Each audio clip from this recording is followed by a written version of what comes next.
عزیز طلبہ، اس کے بعد اصناف نظم ہیں۔ نظم کی اقسام، اس کے 3 حصے ہیں: باعتبار موضوع، باعتبار حیت اور نظم اور نظم جدید۔ باعتبار موضوع نظم کی 10 اقسام ہیں۔ سب سے پہلے حمد ہے۔ حمد کے معنی اللہ تعالیٰ کی تعریف کے ہیں۔ حمد وہ نظم ہوتی ہے جس میں باری تعالیٰ کی صفات اور اس کی عظمت و قدرت کا بیان ہوتا ہے۔ دوسرے نمبر پہ نعت ہے۔ نعت وہ صنف نظم ہے جس میں رسول پاک صلی اللہ علیہ وآلہ وسلم کی ذات و صفات، اخلاق اور شخصی حالات وغیرہ کا بیان ہوتا ہے۔ تیسرے نمبر پہ غزل ہے۔ غزل اردو کی مقبول ترین صنف شعر ہے۔ غزل کے لغوی معنی عورتوں سے یا عورتوں کے متعلق گفتگو کرنا ہے۔ ہرن کے منہ سے بوقت خوف جو دردناک چیخ نکلتی ہے، اسے بھی غزل کہتے ہیں۔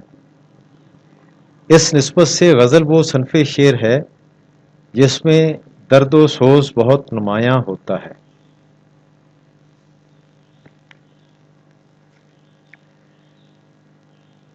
اور چوتھے نمبر پہ قصیدہ ہے۔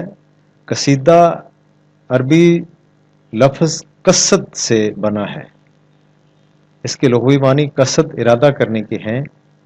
گویا قصیدے میں شاعر کسی خاص موضوع پر اظہار خیال کا قصد کرتا ہے، اور اس کے یعنی قصیدہ اپنے موضوعات و مفاہیم کے اعتبار سے دیگر اصناف شعر کے مقابلے میں وہی نمایاں اور امتیازی حیثیت رکھتا ہے جو انسانی جسم و اعضاء میں سر یا مغز کو حاصل ہوتی ہے۔ فارسی میں قصیدے کو چامہ کہتے ہیں۔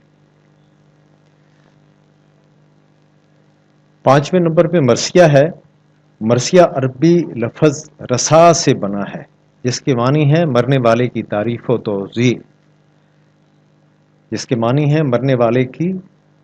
و توصیف۔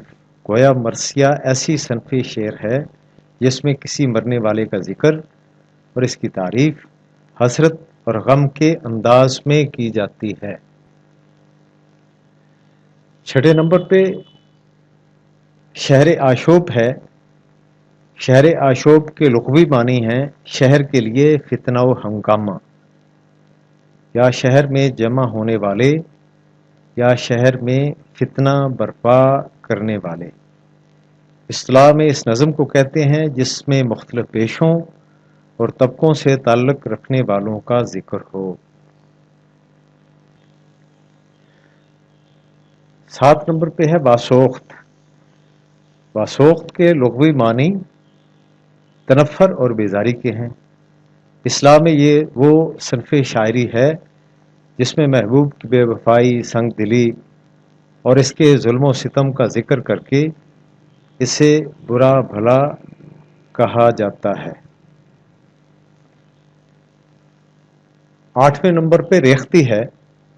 ریختی وہ صنف شعر ہے جس میں عورتوں کی گفتگو، ان کے جذبات اور ان کے معاملات، حسن و عشق وغیرہ کو ان کی زبان میں بیان کیا جاتا ہے۔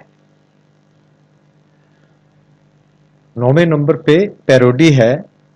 پیروڈی کا لفظ پیروڈیا سے بنا ہے جس کے لغوی معنی جوابی نغمہ کے ہیں۔ اصطلاح میں اس طنزیہ اور مزاحیہ نظم یا نثر پارے کو کہتے ہیں جو کسی معروف نظم یا نثر پارے کی طرز اور نقل میں لکھی گئی ہو۔ 10ویں نمبر پہ گیت ہے۔ گیت گانے کی چیز کو کہتے ہیں۔ اس کا موسیقی سے گہرا تعلق ہے، اس لیے گیت میں سر تال کو بنیادی اہمیت حاصل ہے۔ اصناف نظم میں باعتبار حیت 7 اقسام ہیں۔ سب سے پہلے مثنوی ہے۔ مثنوی عربی لفظ ہے، اس سے مراد وہ مسلسل نظم جس کے ہر شعر میں دونوں مصرے ہم کافیہ ہوں اور تمام اشعار ایک ہی بحر میں ہوں، مثنوی میں ہر طرح کے خیالات، واقعات اور مطالب ادا ہوتے ہیں۔ اعتبار حیت دوسری قسم ربائی ہے۔ ربائی عربی لفظ مربع سے بنا ہے، گویا ربائی کے لغوی معنی ہیں چار والے۔ اصطلاح میں اس صنف نظم کو کہتے ہیں جس کے چار مصروں میں ایک مکمل مضمون ادا کیا جاتا ہے۔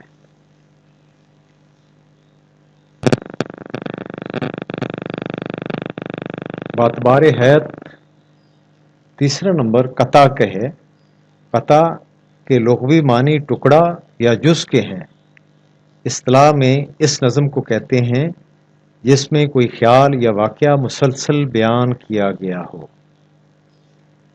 قطع میں مطلع کی موجودگی ضروری نہیں۔ چوتھا نمبر مسمت کا ہے۔ مسمت عربی لفظ ہے، اس کے لغوی معنی ہے پروئی ہوئی چیز۔ مراد ہے وہ نظم جس کا ہر بند ایک مقررہ تعداد کے مصروں پر مشتمل ہو۔ نیکسٹ جو نمبر آتا ہے پانچواں نمبر، وہ تراکیب بند ہے۔ ترکیب بند کوئی علیحدہ اور مستقل صنف سخن نہیں، بلکہ جو نظم متعدد بندوں پر مشتمل ہو ترکیب بند کہلائے گی۔ اور چھٹا نمبر ہے ترجیب بند۔ ترجیب بند اور ترکیب بند میں صرف اتنا فرق ہے کہ ترکیب بند میں ہر بند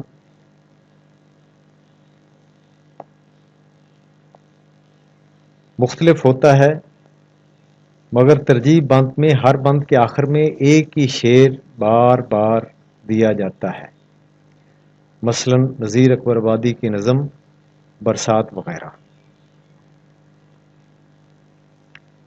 اور باعتبار حیت آخری ساتویں قسم اس کی مستضاد ہے۔ مستضاد میں ایک مکمل مصرع پر مزید نصف مصرے یا ایک ٹکڑے کا اضافہ کیا جاتا ہے۔ مکمل مصرع اور نصف مصرع یا ٹکڑا آپس میں ہم قافیہ کہلاتے ہیں۔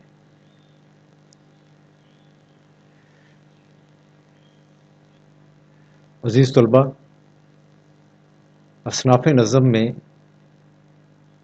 تیسرا جو قسم ہے نظم اور نظم جدید ہے۔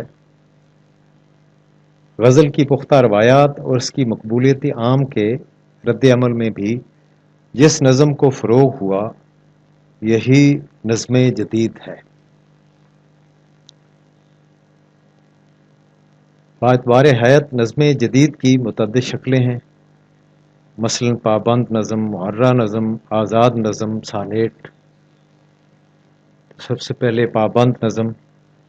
پابند نظم کے لیے بحر، وزن اور قافیہ اور ردیف یا صرف قافیہ کی پابندی ضروری ہے، موضوع کی کوئی قید نہیں۔ اور دوسرے نمبر پہ معرہ نظم ہے۔ معرہ نظم میں بحر اور وزن کی پابندی کی جاتی ہے، مگر قافیہ ضروری نہیں سمجھا جاتا۔ اور تیسرے نمبر پہ آزاد نظم ہے۔ آزاد نظم میں مصروں کا برابر ہونا ضروری نہیں۔ آزاد نظم کی بنیاد ایک ہی بحر پر ہوتی ہے، مگر بحر کے ارکان کی تقسیم شاعر کے صوابدید پر ہوتی ہے۔ اور 4 نمبر پر سانیٹ ہے۔ سانیٹ ایک طرح کی مقفع نظم ہے جس میں کل 14 مصرے ہوتے ہیں۔ اس میں قافیہ ایک مقررہ ترتیب سے لائے جاتے ہیں۔ تو عزیز طلباء، یہ اصناف نثر اور اصناف نظم کا تعارف کروانا مقصود تھا۔ میں نے پہلے جیسے عرض کیا ہے کہ یہ اصناف نثر اور اصناف نظم ہمارے سلیبس کا حصہ نہیں ہے، لیکن ہماری کتاب سرمایہ اردو کے مضامین کے مزاج کو سمجھنے کے لیے ان سے تعارف حاصل کرنا ضروری ہے۔ اس کے لیے میں امید کرتا ہوں آپ اس کی اہم باتوں کو اپنے ذہن میں رکھتے ہوئے رکھیں گے تو انشاءاللہ نیکسٹ جو لیکچر ہوگا وہ ہماری کتاب کے پہلے سبق سے ہوگا۔